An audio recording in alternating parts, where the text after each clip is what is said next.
इच्छाधारी परछाई।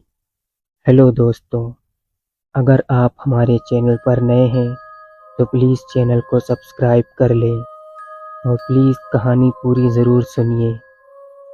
एक बार की बात है, दो दोस्त थे, पीटर और सैंडी। एक बार उन्होंने प्लान बनाया कि कोई डरावनी जगह घूमने जाएं। फिर वो दोनों शहर से 10 किलोमीटर दूर एक पुरानी हवेली में गए। दोनों दोस्त हवेली में अलग अलग घूमने लगे। अचानक पीटर गलती से एक पुराने बंद पड़े कमरे में चला गया और वहां पर रखा एक बोतल उससे टूट गया। बोतल के अंदर एक इच्छाधारी परछाई थी। जैसे ही बोतल टूटा, परछाई उसके अंदर घुस गई और उसके साथ अजीब हरकतें होने लगी। चिल्लाते चिल्लाते पीटर इस कमरे से उस कमरे में भागा भागा फिर रहा था। एक औरत की परछाई उसका पीछा नहीं छोड़ रही थी।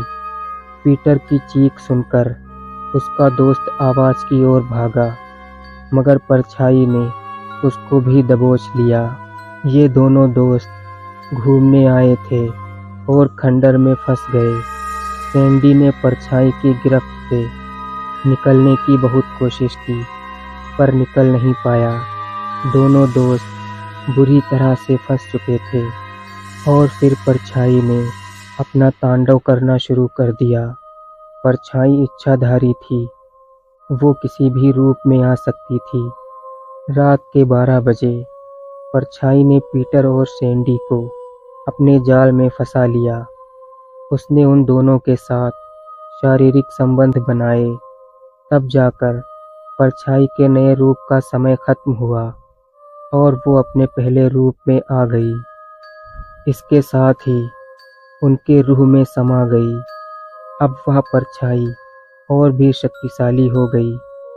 अब सैंडी और पीटर दोनों उसके हाथ की कठपुतली हो गए थे। उनके दिमाग का नियंत्रण अब परछाई के हाथ में आ गया। दोनों भूल गए थे कि वो कौन है। वो अब परछाई की परछाई बन गए थे। जो परछाई के दिमाग में चलता, अब वो ही उन दोनों के दिमाग में चल रहा था। दोनों दोस्त खंडर के तहखाने में गए, जहां उन्हें एक लाल किताब मिली। इस पर लिखा था, मुझे खोलो। उन्होंने उस किताब को खोला। किताब के अंदर पहले पन्ने पर लिखा था, इसमें बनी तस्वीर को आंखों से छुओ। उन्होंने उसे छुआ। छूते ही वो दोनों एक बहुत बड़े जादूगर के महल में पहुंच गए, जहां उसने अपना साम्राज्य इस कदर फैला रखा था कि देखते ही आंखें चौंधिया जाएं। पर उन दोनों की नज़र एक ताबूत ढूंढ रही थी, जिसमें परछाई की लाश रखी थी। वो उस लाश के ताबीज़ पहनाया हुआ था। उन्होंने वो ताबीज़ लेके आना था। आखिरकार जादूगर की नज़र से बचकर दोनों ने ताबूत ढूंढ लिया। ताबूत खोलकर उन्होंने झट से ताबीज़ निकाला। वे लौट आए उसी खंडर में। ताबीज़ के आते ही परछाई ने उसे पहन लिया और वो अपने शरीर में वापस आ गई। अब दोनों दोस्त परछाई के आतंक से आज़ाद हो गए। सैंडी और पीटर ने तय किया कि परछाई के शरीर का अंतिम संस्कार कर दिया जाए, ताकि इसकी मुक्ति हो सके।